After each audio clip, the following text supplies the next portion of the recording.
Assalamualaikum warahmatullahi wabarakatuh. Allahumma sholli ala Sayyidina Muhammad wa ala ali Sayyidina Muhammad. Pemirsa yang dirahmati Allah, marilah kita simak ceramah dari Kiai Haji Abdullah Gimnastiar dengan tema sikap terbaik saat kita ditolong oleh Allah. Sebelumnya marilah kita perbanyak sholawat minimal 1000 kali sehari, agar hidup kita penuh barokah dan mendapatkan syafaat kelak. Jangan lupa berikan dukungan kepada channel kami dengan memberikan super thanks seikhlasnya. Marilah kita doakan semoga Agim sekeluarga dan para penonton YouTube ini diberikan kesehatan dan diberikan kebahagiaan dunia dan akhirat. Amin ya robbal alamin. Bismillahirrahmanirrahim. Kitab Al-Hikam nomor 110. Khairu awqatika waqtun tashhadu fihi wujudu faqatika wa turaddu fihi ila wujudi dhillatika. Sebaik-baik saat dalam masa hidupmu ialah saat-saat di mana engkau merasa dan mengakui kebutuhanmu dan kembali kepadanya adanya kerendahan dirimu. Jadi kapan? Aduh, berat ini kajian hikam. Ada saingan di belakang. Dan sadar kamera lagi dia. Duduk ya. Cucu, alhamdulillah saya diberi amanah cucu 10. Sudah pulang ke penciptanya 1. Semuanya Allah yang menciptakan. Jadi saat yang terbaik dalam hidup kita menurut Imam Ibnu Athaillah adalah saat di mana engkau merasa dan mengakui kebutuhanmu kepada Allah dan kembali kepada kerendahan diri. Jadi gini hadirin, la haula wala quwwata illa billah itu adalah kata-kata perbendaharaan sorga. Tiada daya, tiada kekuatan kecuali dengan pertolongan Allah. Tidak ada kemampuan untuk taat kecuali dengan pertolongan Allah. Tidak ada kemampuan menghindari maksiat kecuali dengan pertolongan Allah. Jadi ketika kita merasa seperti karung kosong, belumbruk, tidak ada kemampuan apa-apa dan hanya bisa kita berbuat baik, hanya bisa kita menghindar dari maksiat dengan pertolongan Allah semata, itulah saat terbaik dalam hidup kita. Jadi ketika kita merasa, gampang lah, itu sudah naik kita. Itu hafalan itu saya bisa hafal dalam 5 kali baca. Itu saat buruk. Karena kita sudah merasa diri kita yang bisa. Ini hujan tidak ada yang bisa menahannya. Jadi hati-hati nih. Lalu untuk apa dong kita belajar ilmu, berlatih supaya mampu? Itu sebagai amal soleh kita. Ihris ala ma yanfa'uk. Berantusiaslah, bersungguh-sungguhlah dengan apa yang manfaat bagimu. Wasta'in billah wala ta'jaz. Dan mintalah tolong kepada Allah dan janganlah kamu lemah. Jadi itu perintah Allah. Kita belajar perintah Allah, kita berlatih perintah Allah. Perkara kita dapat apapun karunia Allah. Jadi kalau mau ikhtiar kita harus ikhris ala ma yanfa'uk, harus antusias, semangat, all out. Tapi kalau sudah jadi, kita tidak boleh ada. Semua itu min fadli rabbik. Semua hanyalah karunia Allah. Jadi hati-hati nih hadirin, merasa tahu, merasa bisa, merasa pinter, merasa terlatih, merasa mampu. Dalam kajian tauhid itu tidak baik. Karena harusnya hati kita tuh selalu merasa memerlukan pertolongan Allah. Jadi yang tepat bagi kita tuh saat terbaik ketika seperti kita berada telur di ujung tanduk sapi dan sapinya sedang kaligata. Itu tidak ada di mana-mana. Yang itu barusan aja ngarang ya. Jadi, biasanya kita tuh semakin terancam, semakin merasa lemah, semakin berlindung ke Allah. Tapi ketika kita tidak merasa, ini bahaya. Ya seperti naik pesawat, itu orang lebih mudah menyebut nama Allah ketika ada goncangan. Allahu Akbar, subhanallah, Allahu Akbar, la haula wala quwwata illa billah. Allahu Akbar ya Karim, Allah, gitu hadir. Nggak ada goncangan les. Nah, karena kita hanya ingat Allah ketika digoncang, maka siap-siap. Kalau hidup ini penuh goncangan. Gimana saya tuh nggak mau hidup saya banyak ujiannya. Tuh tinggal syukur. Tiap diberi nikmat ingat Allah. Nafas, ya Allah, alhamdulillah. Jarang yang begitu. Ingat jantung berdetak, ingat Allah. Lihat mata memandang, ingat Allah. Telinga bisa mendengar, ingat Allah. Lihat makanan, ingat Allah. Kalau ingat terus kepada Allah setiap dapat nikmat, insya Allah nikmat terus yang datang. Tapi diberi nikmat lupa ke Allah, diberi ujian baru ingat, ya siap-siap saja. Karena yang Allah suka itu kita ingat kepadanya. Jelas? Makanya kalau naik kendaraan sedang lancar itu banyak syukur, ingat ke Allah. Ini nanti berangkat ke Swiss 17 jam perjalanan. Tidur paling lama 8 jam ya, udah bosen tidur juga. Pernah ke Amerika 24 jam, nonton TV itu sampai enek lihatnya. Tapi kalau digunakan baca Quran, zikir, kombinasi yang sehebat apapun sudah ada di sana. Tidur orang yang berzikir tuh sepanjang tidur dianggap zikir. Toh kalau pesawat jatuh dan meninggal ya terserah yang punya. Tapi yang penting kita waktunya diberikan nikmatnya berzikir. Satu lagi. Mata awhashaka min khalqihi fa'lam annahu yuridu an yaftaha laka babal unsi bihi. Apabila Allah telah menjemukan engkau dari makhluk, maka ketahuilah bahwa Allah akan membukakan untukmu perasaan jinak dan senang kepada Allah. Apabila Allah telah membuat hati kita jemu dari makhluk, maka ketahuilah bahwa Allah akan membukakan untukmu perasaan jinak, senang gitu, apet dan senang kepada Allah. Tolong bijaksana ya. Jemu ini bukan berarti benci, jemu ini bukan berarti tidak ada sayang. Tapi yang saya pahami adalah kita sudah tidak ada kebutuhan ke makhluk. Tidak perlu dihargai, tidak perlu dihormati, tidak perlu sibuk mencari cinta, kekaguman. Makin kita tidak ada harap dari makhluk, itu ciri kita akan dekat dengan Allah. Tapi ketika mampu kepayang, asmara membara, cinta cinta mati, begitu cinta padanya, suka sekali, udah itu jauh dari Allah. Karena nanti dia yang akan mengisi hatinya. Ketika kita mencintai sesuatu, kita tuh akan jadi hamba yang dicintai.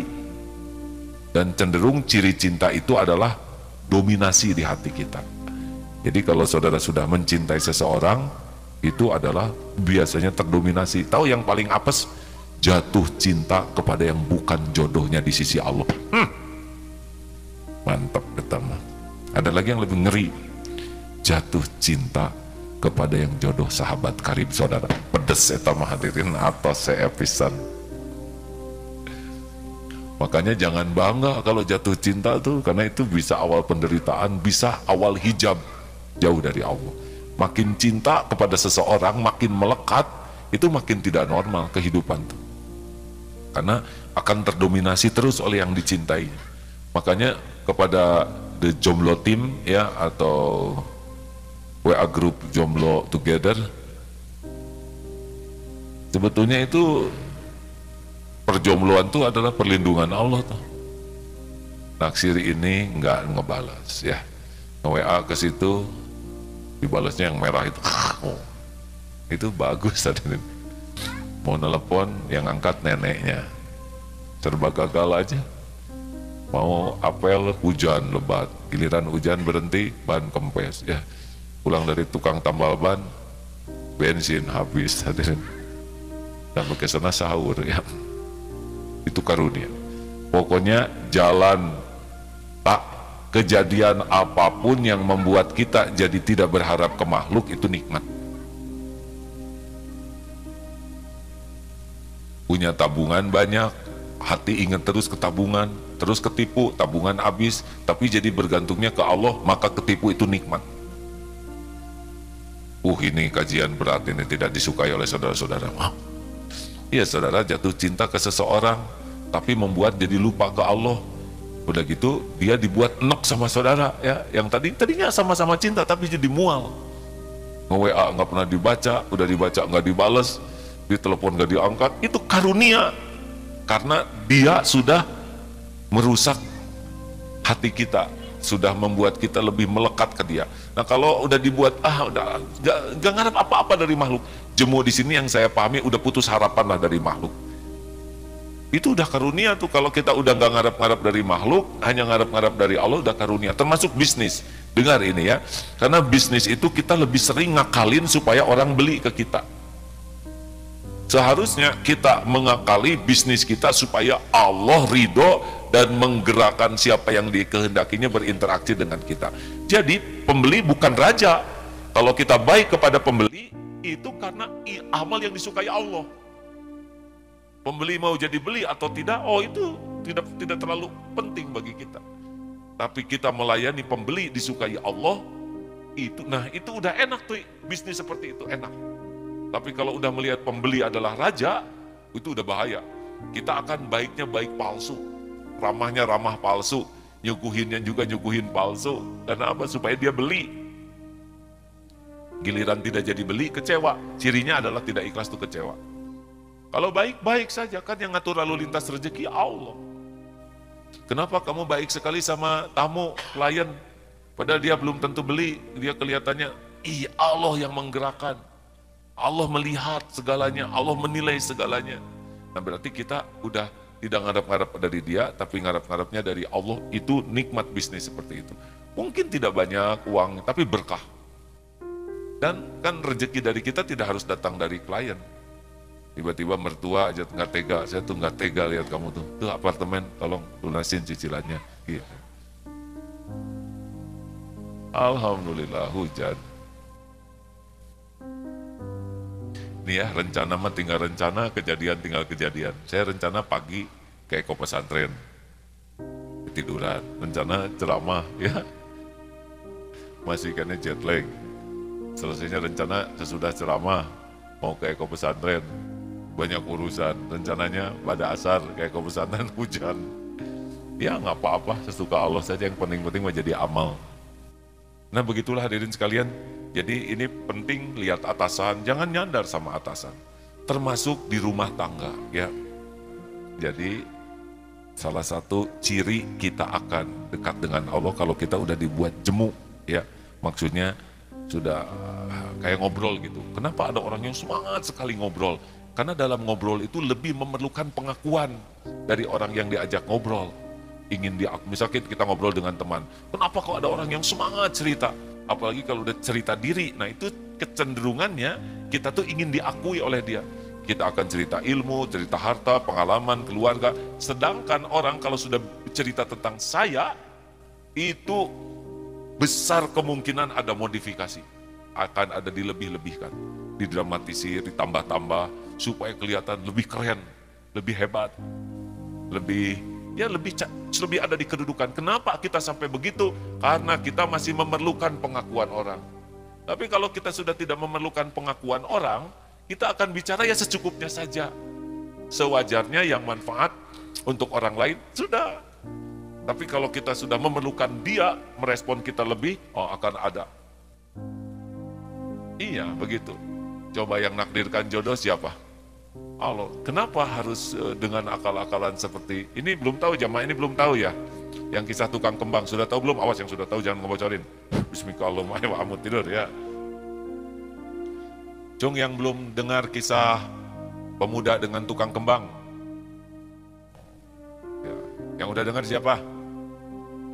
Ceritakan. Boleh saya cerita ini? Jadi gini, ada seorang pemuda mau mendatangi calon istrinya, beli bunga romantis. Memang bagus ngemodal. Buat siapa, Den? Kata tukang bunga. Untuk calon istri saya, Pak. Aduh, meni romantis. Memang harus begini, namanya juga cinta.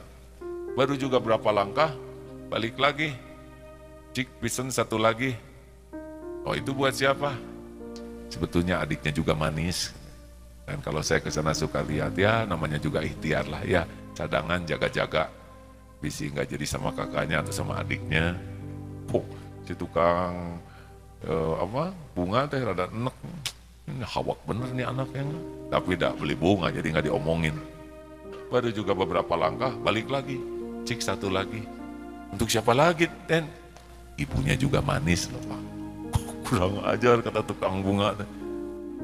Ya kalau saya ke rumah yang nyuguhin kan ibunya kelihatan dia suka ngeliatin saya. Ada nggak tahu atau nasibnya yang mana aja.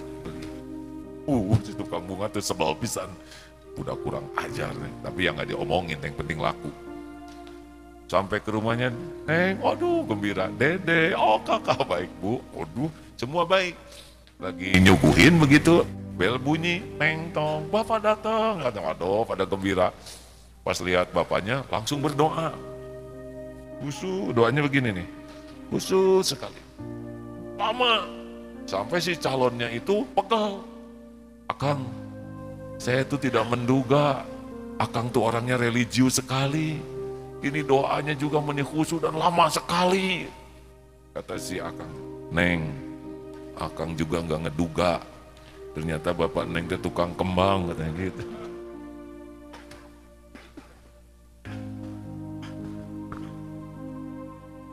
Ngerti nggak?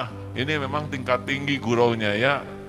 Apalagi kalau lagi lapar mungkin kurang darah untuk ke otaknya. Mencerna. Makanya untuk tukang kembang gitu.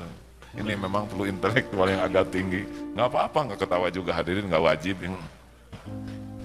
Ngerti nggak? Kira-kira sampai kapan itu dia akan berdoa hadirin? Sampai si bapaknya tidur. Tidak perlu akal-akalan, ada yang nakdirkan jodoh mah Allah. Kalau mau baik, baik saja. Bagaimana kebaikan kita tidak diakui oleh orang lain, dia tidak apa-apa. Dia tidak berterima kasih atas kebaikan saya, ya nggak apa-apa. Ngarap-ngarap terima kasih itu pasti bikin nggak enak hati kita. Ngarap-ngarap diakui itu paling bikin nggak enak hati kita. Dan bisa menghentikan kebaikan kita. Nah, orang-orang yang sudah jemu, nggak ngarap apa-apa dari respon, baik terus. Dia akan mengalir terus deras kebaikannya. Walaupun yang dilakukan kebaikan baginya, tidak merespon dengan cara yang baik. Begitu maksudnya, jelas hadirin? Jadi kalau kita banyak gelisah, banyak sakit hati, banyak itu rada susah deket dengan Allahnya karena kitanya sibuk dengan makhluk, ngarep-ngarep kedudukan di sisi makhluk. Tapi kalau kita udah mulai nggak ngarep-ngarep, kita berbuat, kita lakukan yang terbaik, kita ngobrol, kita sedekah, tapi kita berbuat baik ke istri, ke suami, ke anak, ke orang tua, ke umat, tapi udah tidak ada asiknya respon dari mereka tuh. Begitulah, kurang lebih itu yang dapat saya pahami. Nah, kalau ini penjelasannya, apabila engkau telah merasa jemu kepada makhluk karena merasa bahwa mereka tidak bermanfaat bagimu dan ada kalanya membawa mudarat bagimu, masa demikian kau akan jinak dan senang kepada Allah. Sebetulnya ya hadirin, ketemu orang, ngobrol dan sebagainya tuh bukan sesuatu yang dinikmati bagi orang yang senang dengan Allah tuh. Kalaupun harus ketemu orang dan ngobrol, itu betul-betul dia jaga diri sekali karena ini peluang tergelincirnya besar. Interaksi dengan orang itu kita suka ingin sesuatu dari dia. Minimal kita tidak mau terganggu privasi kita. Bukan tidak boleh kumpul dengan orang, harus kadang-kadang ya. Tapi dia tidak enjoy lah. Tidak menikmati ngobrol lama-lama, ngalir ngidul, segala diceritain, tidak suka. Karena itu membuat sering lupa kepada Allah dan sering berpeluang dosa. Jadi kalau ngobrol ini kan suka pada ngobrol ya. Di sini coba rasa-rasakan ke diri sendiri. Ada riaknya enggak, pamer. Ada ditambah-tambah tidak, ada dilebih-lebihkan tidak, periksa aja, periksa kalau sudah ngobrol. Kalau sudah ngobrol kan oleh guru disuruh gitu, evaluasi. Belum merasa ngobrol itu bersih, belum, ada saja. Alhamdulillahirrabbilalamin. Ya hadikumullah, kecepatannya 250 km per jam tuh bersinar. Makanya cuma sebentar, karena kalau cuma beledak itu ada yang di depan juga bersih ya. Sampai di mana? Sampai lupa begini hadirin. Begitulah. Nah gimana dengan orang di rumah, serumah, masa kita jemu lihat dia? Tunggu dulu hadirin. Bukan jemu lihat wajahnya, tapi jangan ngarep-ngarep darinya, tapi ngarep-ngareplah kita bisa memberikan yang terbaik. Dan kalau berbuat baik itu bukan supaya dia jadi baik ke kita. Ingat ya, ada orang berbuat baik supaya dia jadi baik. Ada orang berbuat baik supaya dia nggak berbuat jelek. Ada orang yang berbuat baik supaya dia anggap baik. Ada yang berbuat baik supaya dia terjerat oleh kebaikan kita. Ini semua belum termasuk baik yang ikhlas. Kalau mau baik, ya sudah satu saja. Kenapa kamu baik? Karena Allah, innallaha yuhibbul muhsinin. Karena Allah sangat cinta kepada orang yang berbuat kebaikan. Selesai. Udah selesai. Gak ada sakit hati. Gak ada keinginan kita nyebut-nyebut kebaikan, ngungkit-ngungkit kebaikan. Buat apa? Buat apa? Kecuali kalau itu jadi pelajaran, ya, jadi dakwah. Kalau hanya buat kepentingan kita mah nggak apa-apa, tidak diakui juga nggak apa-apa. Ya Allah yang ngasih pahala, ya. Ada pertanyaan silakan, ya.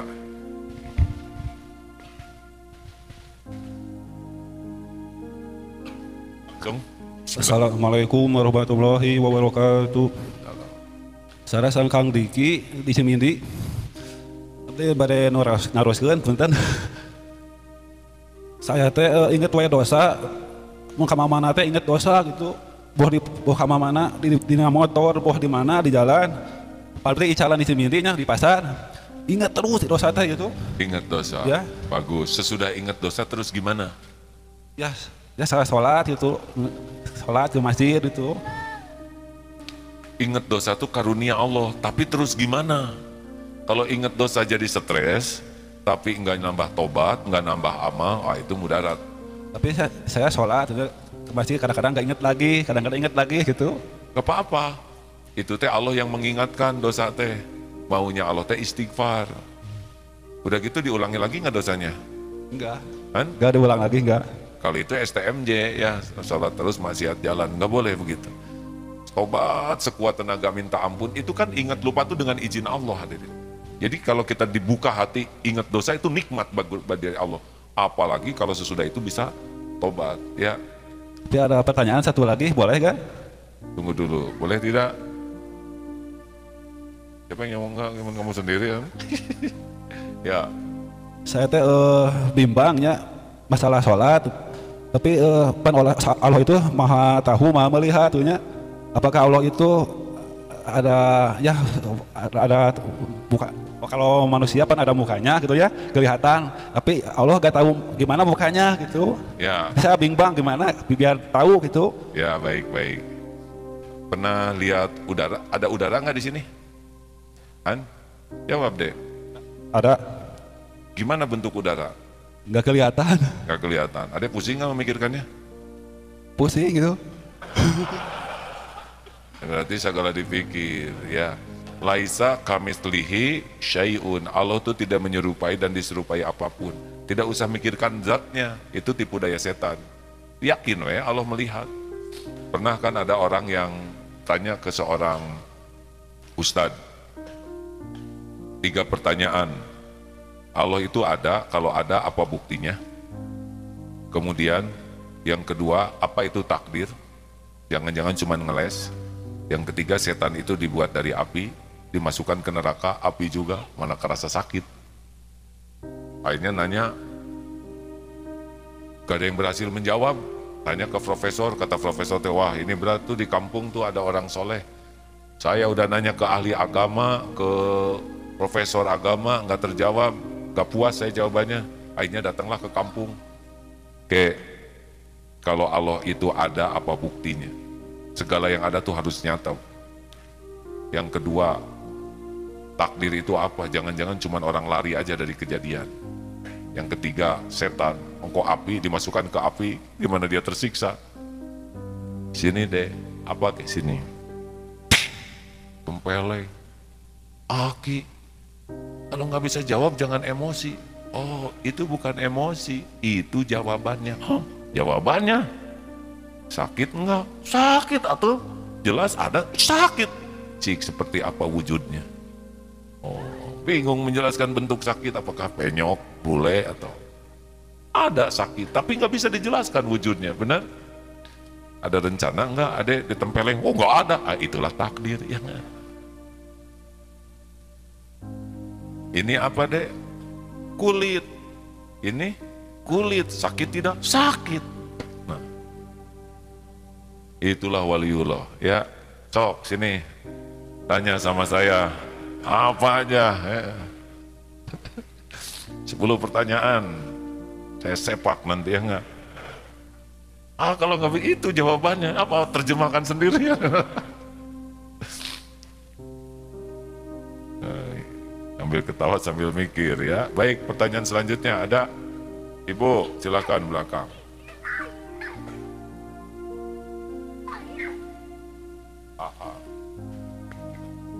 Assalamualaikum warahmatullahi wabarakatuh. Waalaikumsalam. Yang saya tanyakan tetapi Hah? Apa? Tetapi ini kelanjutan dari kata tadi. Saya melanjutkan aja. Tetapi kita sering berbuat baik kepada seseorang. Orang itu tidak mau menerimanya. Itu bagaimana? Hati kan sakit. contohnya seperti apa, Bu? Berbuat kepada seseorang, berbuat baik ke seseorang, dia tidak mau menerimanya. Contohnya bagaimana? Misalnya kita mau memberi kepada, Bukan kita, ibu ajalah ya. Nanti gosip lagi viral ya. Kalau kita itu engkau dan aku, Bu, ya. mau memberi seseorang, entah itu barang apa, kalau bagi saya itu baik. Tetapi orang yang saya beri itu kayaknya dia nggak suka, terus dikasihkan kepada orang lain kok saya melihatnya, itu gimana? Kan itu namanya dia tidak mau kepada saya, tidak. Jadi ibu ngasih dia tuh supaya dia mau sama engkau. Aduh, jadi rumit begini masalahnya nih. Gini Bu, saya juga nggak akan mau Bu, misalkan datang orang, nih ngasih ular ke saya nggak mau Bu. Walaupun dia ikhlas, saya takut dipacok kan. Jadi Bu, kalau mau ngasih juga kita harus ngeraba-raba dulu ya. Saya sudah ngasih sarung, tapi tambalannya lebih banyak daripada lubangnya. Mungkin dia juga tidak mau ya. Jadi tidak selalu salah orang tidak menerima tuh Bu, karena mungkin ya tidak sesuai lah dengan harapannya. Gitu Bu? Ya, terima kasih ya. Oh udah. Terimanya. Cocok begitu nggak jawabannya? Makanya kalau mau ngasih itu sebaiknya tidak sekedar ngasih, berikan yang terbaik dan dikemas dengan cara baik. Itu ya orang Jepang kalau ngasih hadiah tuh walaupun sederhana, bungkusnya teh bagus, dikasih nama dengan baik, dan itu ternyata mengesankan. Nah kita kadang-kadang ngasih sesuatu udah milihnya yang kurang baik, ngasihnya dengan cara yang kurang baik, ujungnya enek orang tuh ya. Jadi tidak cukup hanya ingin memberi, tapi juga harus berusaha memberikan yang terbaik dan dengan cara terbaik ya. Mungkin dia merasa mempunyai harga diri yang lebih dari yang memberinya gitu. Nggak boleh buruk sangka gitu, nanti dosa. Udah kita ngasihnya jelek, suudon lagi ya nggak boleh menilai orang ya, nanti jadi dosa. Sudah aja, mending saya yang kurang ikhlas, saya kurang maksimal. Lebih baik kita mengevaluasi diri daripada mengevaluasi orang lain ya. Begitu Bu? Ya, terima kasih. Saya mau nanya sama Ibu. Bu, Ya. kalau ada tukang ulekan, tahu ulekan? Coet, jublek rajanya tuh, jublek tuh yang 2.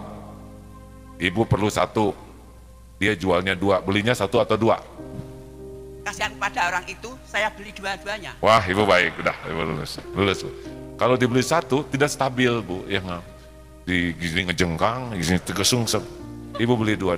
Ya. Lalu Ibu perlu 1, yang 1 kemanain? Nanti kalau ada tetangga yang menikah, jadikan kado. Itu kado yang paling berkesan ya nggak? Jarang tuh hadirin kado jublek ya nggak? Nanti kalau anak saya nikah nggak usah ya.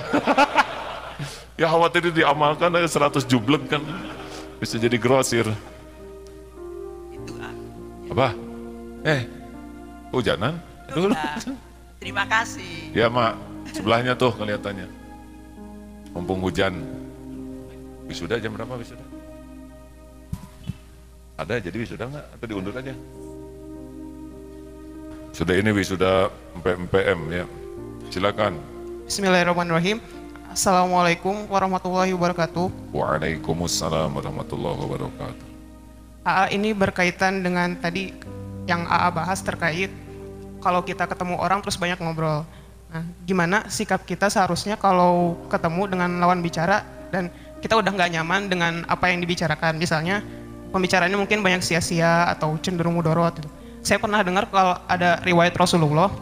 Jadi kalau misalnya orang-orang bicara dengan Rasulullah itu selalu orang itu merasa bahwa dia adalah orang yang paling dicintai Rasulullah karena Rasulullah tuh sangat menyimak orang yang bicara dengan beliau. Nah, gimana kalau misalnya nanti kita udah merasa nggak nyaman terus kitanya cuek, itu kan artinya nggak sunnah. Tapi sedangkan pembicaraan itu udah sia-sia gitu, Jadi kita harus kayak gimana gitu ngadapinnya. Tuh berhenti sendiri, saya menyimak barusan. Begini, orang yang berada di depan Rasulullah SAW juga dengan kewibawaan, kemuliaan beliau tidak mau orang cerita yang tidak manfaat. Walaupun ada yang bergurau, yang lucu, tapi semuanya memahami pentingnya waktu Rasulullah ya, dan sangat pentingnya berjumpa dengan Rasul sehingga tidak mengatakan yang sia-sia. Nah, kalau toh kita berkumpul dengan orang yang sia-sia, itu berarti kita harus menolong dia, menghentikan kemaksiatan omongannya, ya. Halo?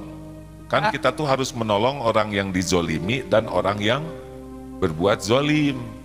Nah, orang yang berbohong atau berkata berlebihan, itu kan dia berbuat zolim sebetulnya. Minimal zolim ke dirinya sendiri. Nah, kita harus tolong, hentikan dengan tangan. Kalau tidak, hentikan dengan lisan.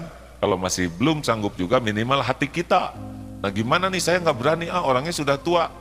Bisa, bilang aja gini, aduh, punten, mau ke toilet gitu. Atau kalau nggak ada ke toilet, punten mau ke belakang. Belakang kan luas, ya kan?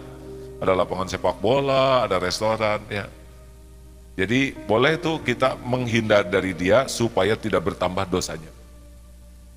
Terakhir, kaum ibu dulu supaya genap 3. Mending ngumpul ya bertiga, sebelahan.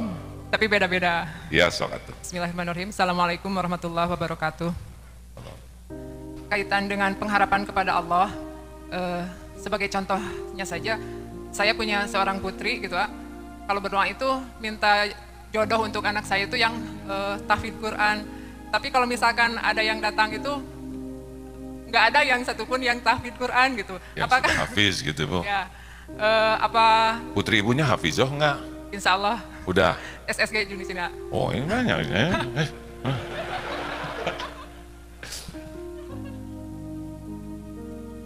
Jadi gimana maksudnya, Bu?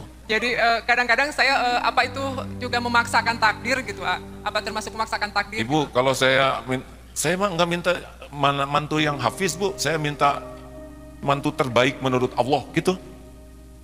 Bu. Ya. Ada berapa sih anak Ibu? 2. Pantas ngirit. Ya. Saya mah 11. Nggak ada satupun saya berharap ini harus hafiz, enggak. Saya istiqoroh, terus minta pilihkan yang terbaik ya Allah untuk anak. Karena yang terbaik kan tidak harus selalu hafiz, betul? Dan hafal Quran juga belum tentu yang terbaik.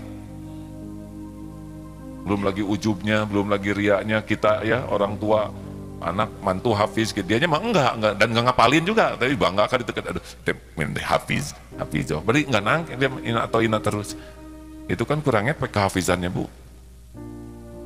Halo, Bu? Ya. Jadi gimana sok solusinya sekarang? Jadi mintanya doanya yang terbaik aja dari Allah gitu. Iya, Bu, atau Bu lah. Halo? Kan pengen perbaikan keturunan tadinya. Ya, Ibu ngapalin Quran sekarang. Insya Allah. Sok Ibu ngapalkan atuh ya. Nanti gimana kalau jadi ada yang naksir sama Ibu? Allah. Doa ini, sekarang ada film Aladin ya. Kan ada yang minta tuh seorang istri katanya menemukan itu lampu Aladin, keluar jinnya, sok kamu minta apa? Jin, saya ingin menjadi orang yang selalu ditatap oleh suami saya. Saya tidak pernah mau jauh dari suami saya. Jadikan suami saya selalu memegang saya. Jadikan suami saya selalu bersama saya dimanapun. dan setiap saya manggil suami saya segera, akhirnya dikabulkan jadi HP. Jadi istrinya jadi HP. Kan suaminya gini terus, mau kayak gitu hadirin. Kasihan, gelis-gelis jadi HP. Kemana wayan ya, sudah ini. Lagi dua lagi silakan yang mau nanya. Satu lagi, dua sana ya, silakan. Bismillahirrahmanirrahim. Assalamualaikum warahmatullahi wabarakatuh. Waalaikumsalam warahmatullahi wabarakatuh. Izin bertanya, Siap. bagaimana cara mengingatkan orang tua yang jarang beribadah, contohnya seperti sholat dan baca Quran? Terima kasih. Bagaimana? Bagaimana cara mengingatkan kepada orang tua yang jarang sholat dan jarang baca Al-Quran? Udah gitu aja. Apa? Bagaimana cara mengingatkan sebagai seorang anak kepada orang tua untuk beribadah kepada Allah, contohnya seperti sholat dan baca Al-Quran? Sholat dan baca Quran. Pertama harus yakin bahwa yang ngebulak-balik hati adalah Allah, bukan kita ya. Kalau kita merasa bisa membulak-balik hati, biasanya nanti banyak jengkel dan kecewa kalau belum berubah. Terjadinya tidak istiqomah dalam mengajar itu karena merasa kita yang bisa ngerubah orang. Jadi harus yakin Allah yang membulak-balik hati orang tua. Kita berharap kita salah satu jalan. Jalan dari Allah tidak harus lewat kita aja. Nah jadi bagaimana kita? Ya kita posisikan menjadi anak yang layak oleh Allah dijadikan jalan. Tidak hanya memberikan ibadah yang bagus jadi contoh, tapi juga hatinya harus baik. Dan lihat orang tua itu sayang, jadi bukan jengkel. Tidak suka itu hanya kepada perbuatannya, ke orangnya harus suka, sayang.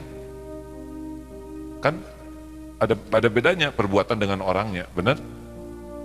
Semua perbuatan buruk kita tidak boleh suka, tapi kepada orangnya kita ingin orangnya itu jadi baik. Nah banyaknya orang tuh tidak suka ke orangnya gara-gara perbuatannya. Ya kan? Ya. Nah, tetapnya sayang ke orang tua, doa yang banyak dan yakin Allah yang ngebulak-balik hati. Kalau udah rasa jengkel, kecewa, itu ciri-ciri tuh. Ciri-ciri kita tidak mengandalkan Allah. Terima kasih. Terakhir. Bismillahirrahmanirrahim.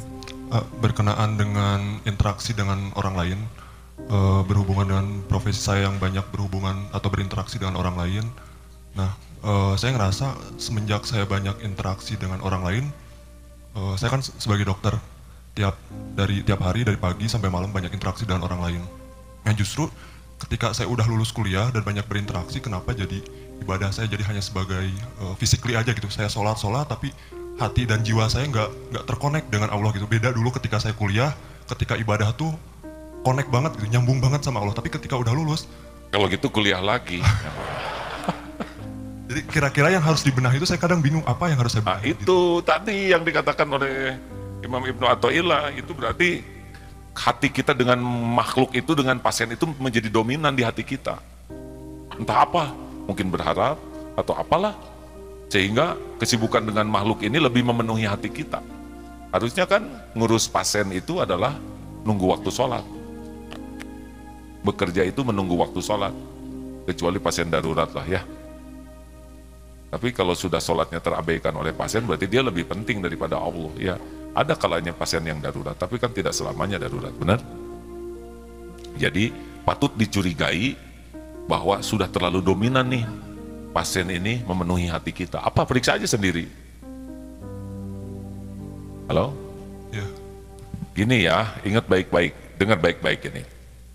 Dunia ini panggung sandiwara. Diam, bukan itu maksudnya ya.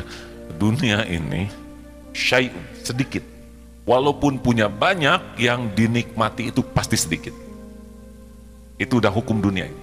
Punya rumah 10, apa sekali tidur, kepala di Bandung, pantat di Sumedang, kaki di Sumedang. Tidak, pasti cuma di salah satu rumah.